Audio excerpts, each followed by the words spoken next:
Hello, everyone. Welcome back to the 30 Days Growth Marketing course. And in this lesson, we're going to discuss the activation and retention stages of the growth marketing funnel, the A3R3 funnel, as we call it. So, Swati, what do you think? What's going to happen in activation after that we've acquired the users? So I think at this stage they'll be like deep into our business. Right. Yeah. I like to give this example of, you go into a car show, like there are sports cars there and other things which you can see. And this is a very good example because it's easier to get a free trial on a SaaS app and activate people through that, but it's much harder for a car company to activate people. So anytime you go to buy a car, they will give you a test drive of the car, right? That's sort of the activation. So once you run the car yourself, you are then activated, right?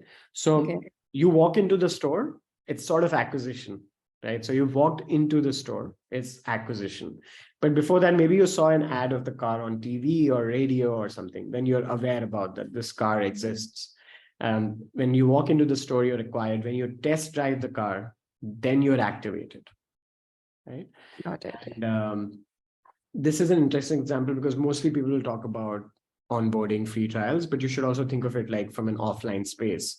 That's what activation really is. So different brands define different, activation in different ways. So these are some of the things. Some brands will give you a product demo. Some brands will give you a free trial. SaaS apps do this a lot. You'll get a free trial for ClickUp, things like the Slack, etc. They're basically activating you. Sometimes they'll give you a tour of the product. They'll give you a sales demo. They'll do an onboarding webinar. These are all ways of activating people. And in terms of the definition, different brands define it in different ways, like I said, and these are some examples. So on Uber, it could be, these are examples, Uber's definition of activation in the current stage, we don't know what it is, but when the user completes their first ride with Uber, then they are activated, not when they sign up on the app. That's just acquisition. So this is how you go deeper from acquisition and move towards activation. Right. Because that was supposed to be one of my questions where the business cannot afford to give a free product or a free demo or a trial. So in case of Uber, the user completes their first ride. So they're also generating some revenue from it. But according to them, that's activation. The first ride is activation. And I think that would be for different e-commerce businesses. Maybe the first product is activating the user. Right. Now think of also like Uber's initial growth. A lot of it came from their referral marketing campaign, which was you refer one person and you get the ride for free, right? So this first ride could very well be a free ride. Yeah. It could be a paid ride as well, you're right, but it could very well be a free ride just being offered for activating the person. Mm-hmm. Right? So when you sign up on Slack as a company, that's the second example, you don't have to create a paid plan immediately. You can make a free plan. You can send it'll store up to 10,000 messages.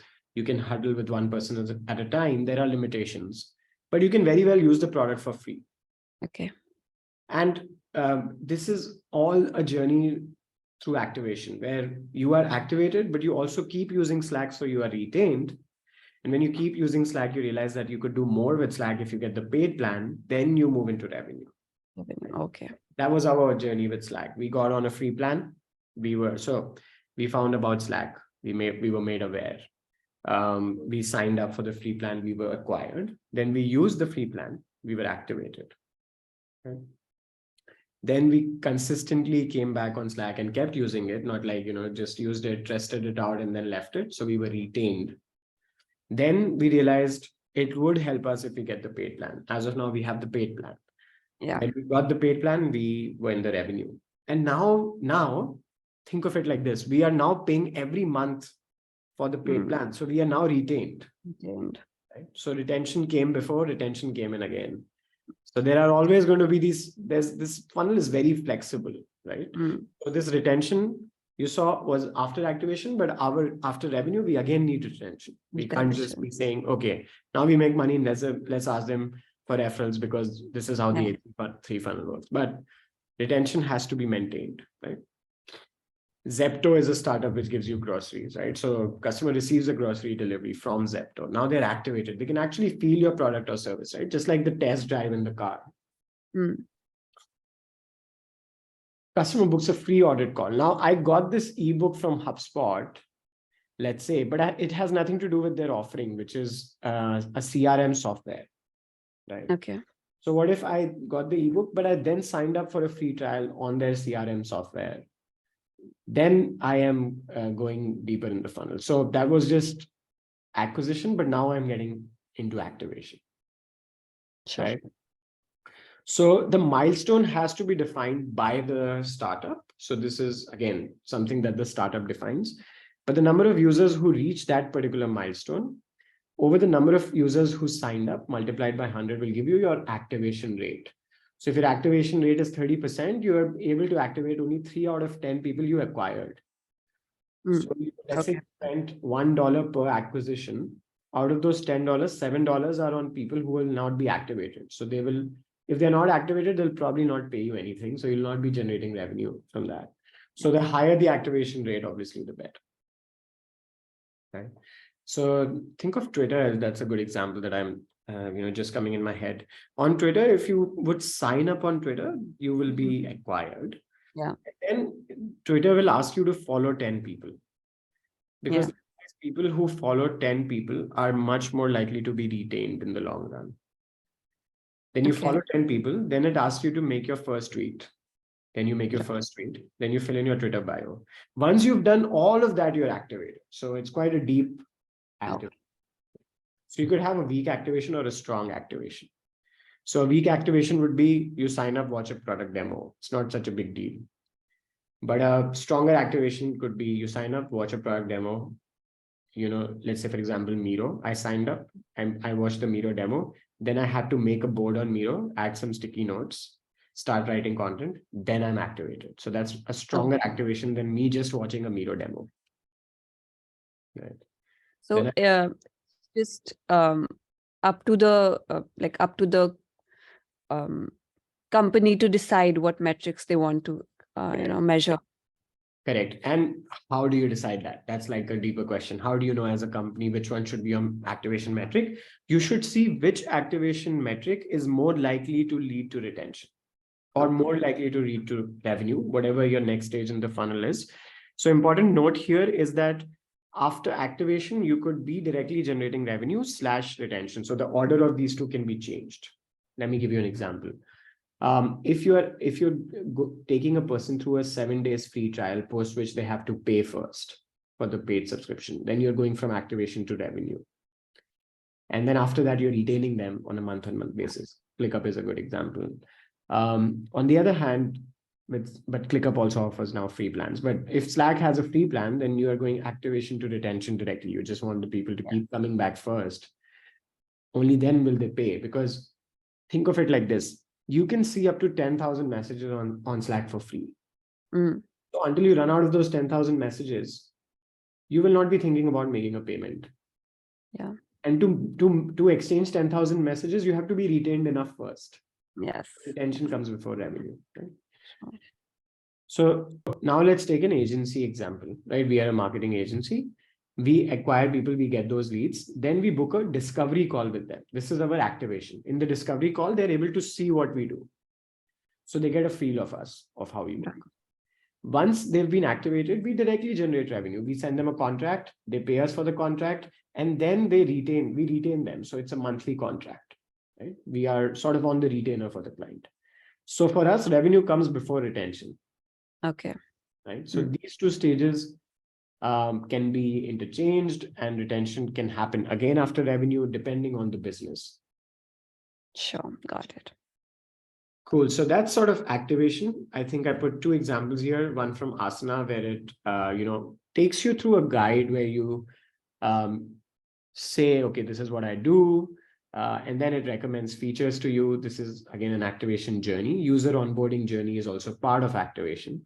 Then this is another example where Evernote shows you how to take a note when you sign up on Evernote first, just like a test drive of the car, remember that example. So this is another way of doing activation. Yeah. So what do you think is going to happen next? Yeah, like you said, once they're activated, we have to keep them on the platform, Correct. retain them for a longer period of time. Right. So most SaaS startups who offer a free plan would go directly into retention after activation, right? But many of those businesses would go into revenue after activation and then retention. So irrespective of which order you are in, these are the retention metrics overall that will be important. One will be percentage of returning customers. Now this applies to e-commerce as well, right? So if 10 people placed an order and one of those people come back and place an order again, then your retention rate is 10%. Right? 2 people come back, it's 20%. Churn rate is the number of people leaving you every month. So it's sort of a negative metric. Okay. So the lower it is, the better your retention. And then your customer lifetime value, very applicable for e-commerce as well as SaaS, agency, all businesses, is overall in their lifetime how much money they spend with you. That Okay. would be also a retention metric. Now think of it that lifetime value could very well be a revenue metric as well, because it's the amount of money that they spend. And I've put it in retention because for me, it just shows that the person keeps coming back, person keeps renewing. And I would also measure it in revenue. Just like I said before, one metric may not just apply to one stage of the funnel. Contract renewal rate is just a retention metric because let's say we are an agency, if 100% of our clients renew their contracts, our retention rate is 100%, right? Right. We all hope to achieve all the time 100% retention. So those kinds of metrics will help you, percentage of customers who place a second order with your e-commerce plan. You'll hardly make a lot of money in the first order because you have to pay for ads, acquisition, etc. Yes. So you want a percentage of those customers to come back and place an order again, and that will be a retention metric. Right? Okay. So any questions on this, Swati? It's pretty much clear. Just one thing. So we have all these metrics. Like you said, we can measure them in different stages of the funnel, for example, revenue, retention. And does it also apply, like there's the same business, but there are two different companies. So would we say it's up to them where they want to measure that particular metric for their business, although like both the businesses are same, say they're competitors? Right. So I think even if the businesses are the same, they would be struggling with different pain points at that in their funnel. So we call it leaks in the funnel, right? There could be different leaks in different funnels. So let's take an example. Let's go back to the funnel. This is a more broader question, a good question as well. So I would say, for example, if I am Asana versus Click, right? Both of them are project management tools. But let's say Asana is doing pretty good with making people aware, acquiring them, activating them, but they have a hard time retaining people. Okay. Yeah. But let's say ClickUp is doing really well with awareness, acquisition, activation, retention, but they have a hard time improving the lifetime value or making money. Right. Because they are using the free plan. It's just a scenario. It's a sample scenario. So now, even though both businesses are the same, suddenly what happens is, remember the North Star metric in OMTM? For Asana, the North Star should be essentially how many people will stick around with us, right? And you can measure any metric to do that, churn rate, etc. But for ClickUp, the main North Star would be to improve their revenue per customer, to make more revenue from each customer that they onboard. Sure. And hence, since their North Star will be different, their focus in different stages of the funnel will be different. You have all of those metrics, but you have to pick the ones based on your North Star. Okay. Okay. So perfect. both are the same businesses. I mean, they're different products, but similar businesses, project management tools, but they'll have to pick their metrics based on what they're struggling with. And their struggles could be very different. Mm. Right? Okay. Yeah. Right. Cool. So that was activation and retention. In the next lesson, we're going to discuss the final two stages of the funnel, which is revenue and referral. So see you all there. Thank you for watching. See you in the next one. Bye.